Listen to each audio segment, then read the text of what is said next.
Well, hey, what if everything you believed about God was built on a version of Him you never actually met?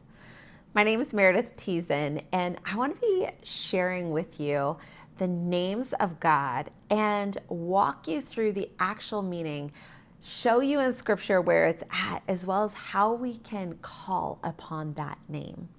I also want to walk you through why it's important to know the names of God. For somebody who's been reading the Bible my entire life, I'm going to admit I didn't know the significance of the names that we're going to be covering until I taught a course at our church.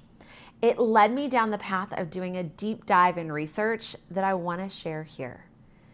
Because here's the thing, God doesn't have to introduce himself, but he does. And I think it's because he doesn't want to just be known, he wants us to know him.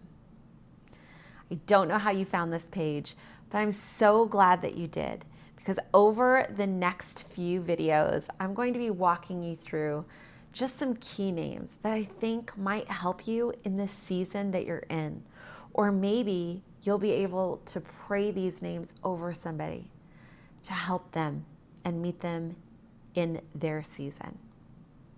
You know, God introduces himself, the first sentence of Scripture in the Bible, the fourth word actually.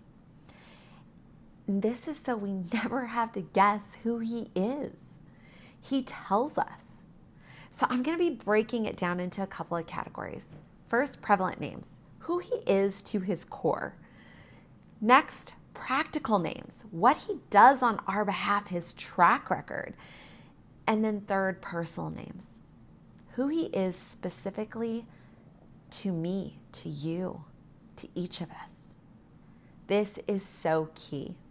Now, I want to also start off with a little science because sometimes in my research, I get a little nerdy, but I think this is so important. I started looking into what our names actually mean to us, and this might surprise you. There was some research done by Carmody and Lewis in 2006, neuroscientists who published in the journal Brain Research. They found that when a person hears their name, their specific name, not something similar, their exact name, a specific region of the brain actually activates that doesn't activate around any other word.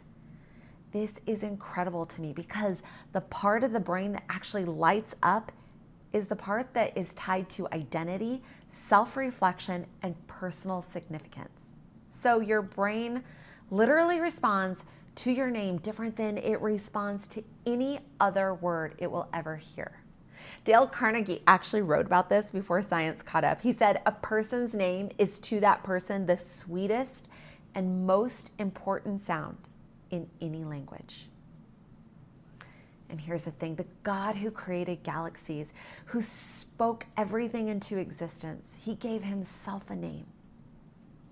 Not only that, but we're created in his image. So I have to believe if hearing our name lights up us, don't you think calling on his names, his specific names, lights up our God? That's what we're going to discover. And I can't wait to dive in with you. So let's go.